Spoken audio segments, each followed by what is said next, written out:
how many times have you gone through the exercise to identify your ideal client? If it's less than about 8 million, then you are in a small minority of the population. The majority of people I speak to these days almost feel sick to the back teeth of the whole thought of ideal clients and ideal client avatars and ICAs and personas and things like that. And they feel like they've done it to death, but they don't really understand what the point of it is anyway, because they've done it so many times and it hasn't made a difference. Their ideal clients are not coming streaming through the door. And this was very much a conversation with a new client of mine in the last week or two, that we're working on this at the moment. And she had this enormous light bulb moment and she said, I finally understand what to actually do with this stuff. I've done this exercise so many times, but I always got to a point of thinking, why? What do I actually do with this now? I've got this perfect profile, this amazing persona. I know that, you know, she's called Beverly and she drinks Sauvignon Blanc from New Zealand. She's got a pet Labrador called Betty, but I've no idea how to actually resonate with her on social media. So the short answer to that is that when you have all that detail about that ideal client, now you need to talk to them. And I know that sounds ridiculously straightforward, doesn't it? But it's using all of that information that you've got about them to understand the nuances. It's not about talking to the headlines of your ideal client. It's not about constantly focusing on those big pain points and the things that are driving them absolutely nuts.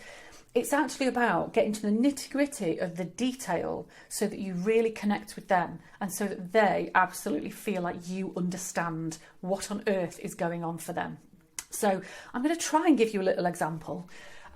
Let's say, for instance, that you are a coach, a trainer, and you work with teams and you work on communication skills and different things like that.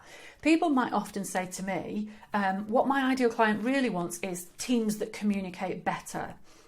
But what does that actually mean? That's just so widespread. It's so broad that it's actually really difficult to pin down. So if you start to talk about teams that don't communicate well on social media, it's going to sort of land a little bit with some clients, but it's not going to totally hit home for them to think, oh my God, she is talking about me. Whereas if you get under the skin of that and really think about what does it mean when teams don't communicate? Is that the whole team? Is it two people in a team? Is it happening in meetings? Is it happening across the office? Is it happening throughout the whole business? How does it play out? Does it mean that there is too much conflict in the office? Does it mean that actually there's no conflict because nobody's honest with each other? Does it mean that people are coming into meetings and actually they're not engaging and they're not sharing ideas? Does it mean that people sit in meetings and they agree with absolutely everything that's said, but then they walk out and they chunner and bitch and moan and don't do any of it anyway? So you really want to get under the skin of all of that and think about, right at the nitty-gritty level, what is the specific? What does this pain point feel like, look like, sound like for your ideal client on a daily basis? And then you want to talk about that in your social media. So talk about your own experiences of when you've gone through that with a team in an office. Talk about helping a client to really change that situation and the brilliant results they've had through your work. So you can share testimonials, you can share recommendations and things like that. You can just talk about how frustrating that is. You can talk about why these things happen. You can talk specifically about Bob and Sheila and the frustrations that pans out of it. So I'm hoping that this all makes sense, but essentially what I'm saying is when you've got all these wonderful headlines about your ideal client, really think about that person on a day-to-day basis. What do things feel like for them? What do things sound like for them? What is literally happening right at that minute for them that you can connect with, that you can talk about, that you can really resonate with them around? Because that's what true connection with your ideal client looks like.